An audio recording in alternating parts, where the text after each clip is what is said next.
Hello guys, it's our day off at syempre araw na naman ng mga konyang. Kaya napagpasyahan namin magmi-mini hiking kami. Dalawa lang kami magkasama dahil yung dalawa namin friend ay yung isa Sabado nag-day off at yung isa ay may trabaho. Sa Wangchung Stream kami pupunta at magwa-waterfalls ang mga person. Dito lang yan sa Taipo, Hong Kong at malapit lang yan sa lugar namin at kita nyo naman parang nasa Pilipinas lang din. At ewan ko nga ba kung kailan nagkakaedad na ako ay saka naman nagugustuhan ko ang mga kalikasan.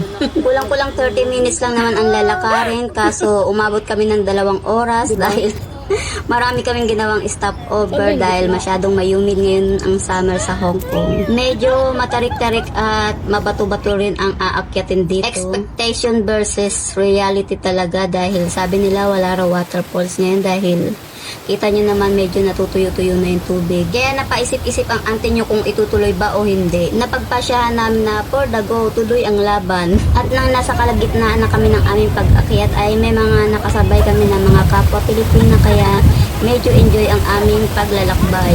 At tingnan nyo naman yung kasama ko ay sabi niya ay gusto niya na raw bumitaw. Suko na raw siya. At sabi nga namin sa kanya ay mararating niya ang rurok ng kasarapan pag narating niya na ang tuktok ng bundok. At yan nga po ay hindi na namin kinaya ang sobrang kagutuman kaya nagsilamon muna ang mga person. Kulang-kulang 1 oras rin ang nilagi namin dyan at pagkatapos ay balik na naman kami sa pag-akyat. Yung kasama ko first time lang niya mag-hiking at gusto na raw niya bumaba kaso no choice dahil nandito na kami sa tuktok ng bundok.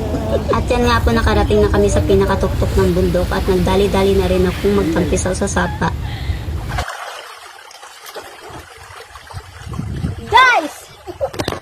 Guys, tuturuan ko kayo ng basic na paglangoy. Ganito lang po. Yung kanan nyo, iganyan nyo.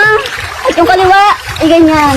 Kailangan pag kinakaway-kaway natin yung mga kamay natin, mga braso natin, yung ulo natin, kailangan gumagano'n-ganon din. Okay guys? Sabayan nyo ako. 1, 2,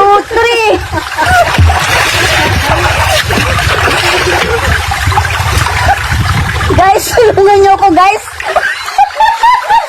Ano to guys? Buwato pa yung tubig sa tenga ko guys. Pupunta naman tayo sa hanggang leeg na tubig. Guys, tulungan nyo ako guys. Ito lang guys yung butterfly na langoy.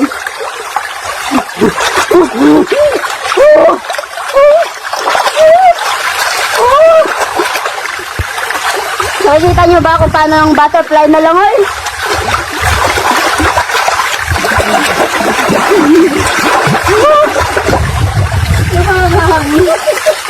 Dito na ako guys kasi masyadong malalim doon, natatakot ako malunod. Kasi ito, ituturo ko sa inyo kung paano pagalingin ang pinupulikat na paa. Pinupulikat na ako. Guys, pinupulikat na yung paa ko. Paano gawin? Ituro nyo naman sa akin ang tamang paggagamot ng pulikat.